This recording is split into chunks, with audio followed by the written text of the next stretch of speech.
So kind of recap them all. I have dominant hand at the back, over the top. If that doesn't work, go again. I have dominant hand over the top. If that doesn't work, switch feet and attack again with the southpaw. I have southpaw forward, attacking from the front, and I have regular stance, but attacking from the backhand with a step down on it.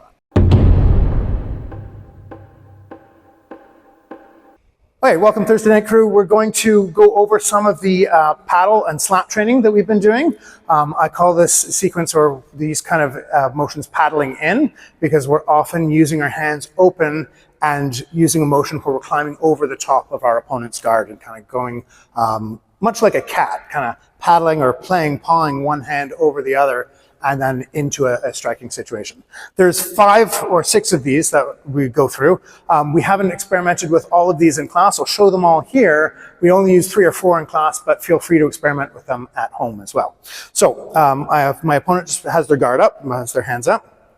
And the first one I'm going to do is grab or attack with my front hand and hit with my backhand. Now usually this one is for my dominant hand back, so I want to hit with my power shot. So my front hand grabs, it takes anything out of the way, not just taps, and I don't want to grab and like come into an arm wrestle here. I don't want this to be a lot of strength. So I'm going to slap, I'm going to tap, and as I slap, I'm doing a slight circular motion. I'm not thinking circle with the hand, I'm thinking circle with the elbow. So when I drop the elbow, it adds a little bit more arm and shoulder weight. Because if I just use the hand, try and keep your arms stiff and still. If I just use the hand, like it's hard to move a little bit. But when I drop the elbow, like I can move the whole arm and kind of half that body. So I want to drop the elbow, and as soon as that gets out of the way, I have my line to hit with. I'm twisting my hip, I'm using my power shot to come in strong. So 1, 2, that's our first one. And on this scenario, we're grabbing, and this one is connecting, it's doing what I want.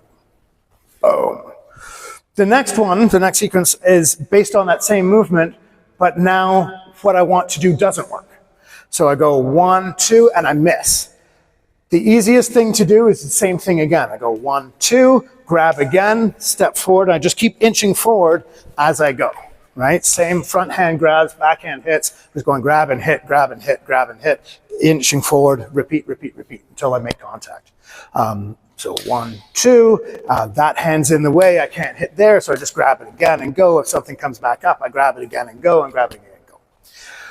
The other option, another option we use, I grab and I go, or this one I grab and I go and I miss, I'm out of distance. So I'm going to attack this hand that I already have. I'm going to switch my feet and then go front hand, backhand, front hand. I'm going to do my southpaw attack. So I go 1, 2, miss, 1, 2, 3.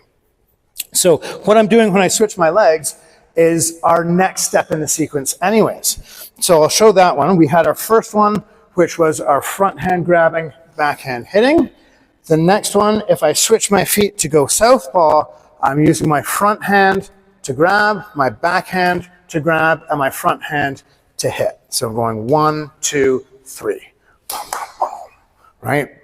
Front hand hook to the chin here. So the first one was 1, 2. If that misses, I go again. The second one, southpaw, front hand, backhand, front hand. And then when I combine those two together, if I go here and I miss, I switch my feet, and that's all I'm doing. Front hand, backhand, front hand. Doing this one right after this one, right? So you can kind of go 1, 2. The next one we had, so the first one was where I had my dominant side back and I was hitting. Then I went to southpaw and I was hitting forward, dominant side front. The third one I like doing is I go back to the dominant side back, but when I go, I start with the backhand going to tap. So backhand taps, front hand taps. Now instead of reaching and missing here, I take a step on the last one, so I'm stepping and hitting together. So I'm going 1, 2, 3. It feels, the hands, it feels like the southpaw one, right? But the difference is the feet. I'm going 1, 2, 3 with the hands same way, but I don't want to end it up on the reverse punch or on the cross. I want to end it up on the jab. So I'm going to step forward with that dominant hand when it hits, right? 1, 2, boom. Boom, boom, boom. So kind of recap them all. I have dominant hand at the back, over the top. If that doesn't work, go again. I have dominant hand over the top. If that doesn't work, switch feet and attack again with the southpaw. I have southpaw forward, attacking from the front. And I have regular stance, but attacking from the backhand with a step down on it. And those are kind of the 4 that we're using in class. The other ones, the other couple we have, I have a front hand attack that when I'm slapping here, because I'm reaching over the fist, now this hand is in range past the fist to attack. And so I use a back fist off that, I go here, right? Come in and then hit right off the top that way.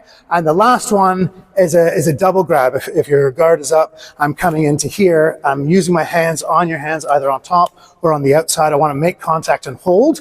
And it's this struggle here that's going to open up a line for me to do one of those other combinations. So I come in here and then tap, tap, hit, or here, 1, 2, right? Boom, right? Whatever combination I want to try to get at. Whatever tap I'm going for, just this kind of playful paddle over the top. Boom, boom, boom, right? And you can start adding in as you go, just based off that kind of play. And so that's what we worked on today. Happy training.